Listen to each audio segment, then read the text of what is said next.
So let's talk about order of operations with fractions and mixed numbers. So we've heard of order of operations, the majority of us has, and we heard the saying, please excuse my dear Aunt Sally. And if you want to just pause this to read this information, I encourage it. I do want to break something down right here at the beginning. Is whenever we talk about the order of operations, that there is something that's really important that you understand. Please, yes, is the parentheses, it's the brackets, everything that's inside. Excuse is going to be the power, the raised to the degrees. And then you're going to have multiplication. So you got multiplication and division, right? So whenever we talk about multiplication and division, we always said, okay, so we got PEMDAS, right? We got please excuse my dear, and then you got Aunt Sally. All right. So multiplication and division are like siblings. They go together. This order depends on how it's listed in the equation left to right. A lot of people misunderstand this and they think they have to do multiplication before division. No, it's dependent on how it's listed. That goes the same with addition and subtraction. They're like brother and sisters or cousins or, they're siblings. The first one that gets to that table that gets the desserts that the grandma has prepared is the first ones that get it, right? Well, same with multiplication and division. They are siblings, and the first one listed in the equation goes first. That's the same with adding and subtraction. Whichever one shows up first is in the equation will go first between the adding and subtracting. So let's get started. Let's do this. Our first example here is quite a bit going on, right? It could be overwhelming at times. What we need to do is recognize we got a bracket here, we got parenthesis, parenthesis, parenthesis, bracket, and we got a power. So what we need to do first is clean up the inside and work our way out. Well, on the inside, we have this 2 minus, and then there's a parenthesis. Well, that means this parenthesis has to go together before that 2 minus is going to apply. Inside this parenthesis right here, we have 6 times 24 plus, or excuse me, I gave you the answer. 6 times 4 plus 3. So multiplication comes before addition. So I got 6 times 4 is 24 plus that 3, which gives me 27. I'm going to put this back in parentheses. And the reason being is I'm going to bring down that 2 minus. That -1 will change that 27 because 27 is positive. Negative times positive is negative. That's why I put it in parentheses. Bring down this plus 22 divides 11 bracket plus 44 minus. Now, if you want to go ahead, since 13 squared is not a part of anything but the tail end of it, you can go ahead and say, oh, I'm going to square that 13, which means 13 times 13, which is 169. All right. Next, let's go through and read. Well, I noticed I got a minus. Oh, and I left my plus off, guys. Don't forget to bring that plus down. And a division. Well, that division is going to come before the adding and subtraction. So let's bring this down. You could drop the parentheses on that 27 as long as you apply that negative correctly. Remember, if it would have been a negative 27, the answer would have been a positive 27, right? So just watch the signs. All right. And then I got 22 divides 11. It's going to give me 2, right? Because 11 goes into 22 2 times.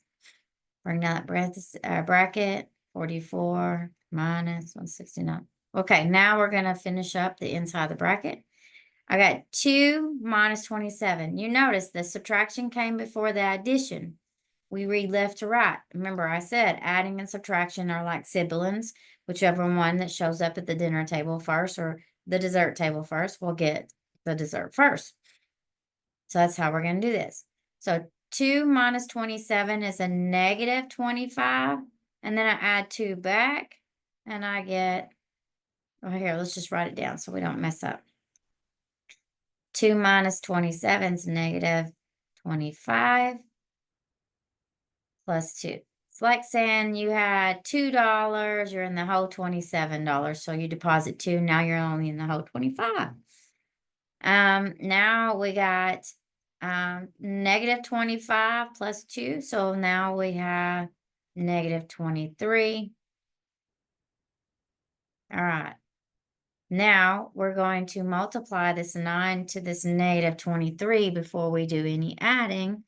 So and don't forget that's a positive 9 and it's going to be multiplied to the negative 23, which gives me a negative 207.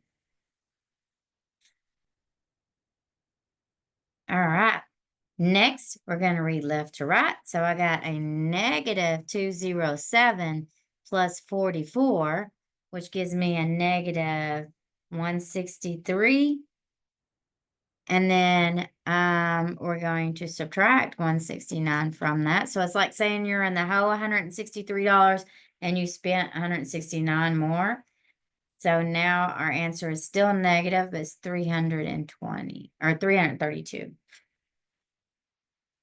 Now, if you don't follow the order of operations, we will not get the same answer, and then there'll be a big issue over that, and that's the whole point of order of operations. All right, let's do a division. We got 2 divisions here. And I say division, we got fractions, divisions, adding and multiplying in this first one. So first things first, we need to read left to right and notice that the division came before the multiplication. So let's do it. And remember, we're going to keep, change, flip. So I'm going to have 1/2 times 4 over 3 plus, and let's bring this over. Now, some of you may say, oh, the addition separates these two ends. If this addition here can separate it, can I go ahead and reduce the 5s? Sure. Yeah, you can. Now I see 2 goes in itself once and goes into 4 2 times. So now I have 1 times 2 over 1 times 3 plus 1 over 6. I notice that 2 goes in itself once and goes into 6 3 times. So now I have 1 over 3 times 3, and it's 9. Okay, let's do our last one. Our last one, we have a multiplication here, and it's before the division, and we have a squaring. So first things first, we really need to multiply these 2 before we can do anything. This other one worked out great where we had division and multiplication on the opposite sides of a plus sign. So we was able to do a little more. Here, they're running right after each other, so we have to do it first. So we're going to look at the 3 times 1 over 5 times 2. It doesn't reduce, so we'll go ahead and multiply across. 3 times 1 over 5 times 2 divides 1/4 plus, I'm going to go ahead and square this, everything in this parentheses. So 1 squared is 1, 3 squared is 9. And now we're going to apply the keep, change, flip rule.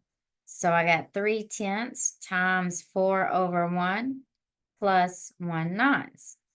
Well, I know 4 goes into itself 1 time. However, it don't go into 10, but 4 is 2 times 2.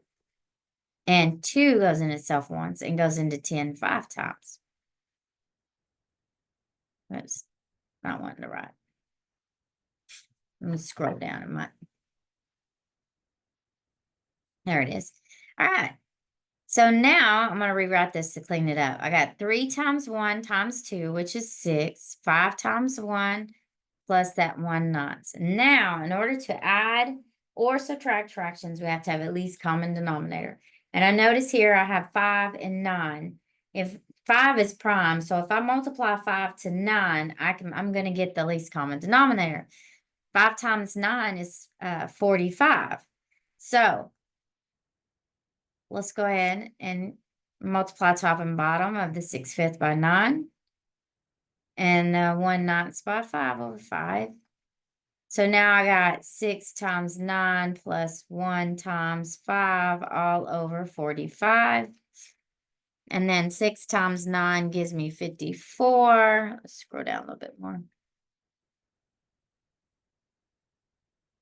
So I got 54 plus 5 over 45, which is 59 over 45.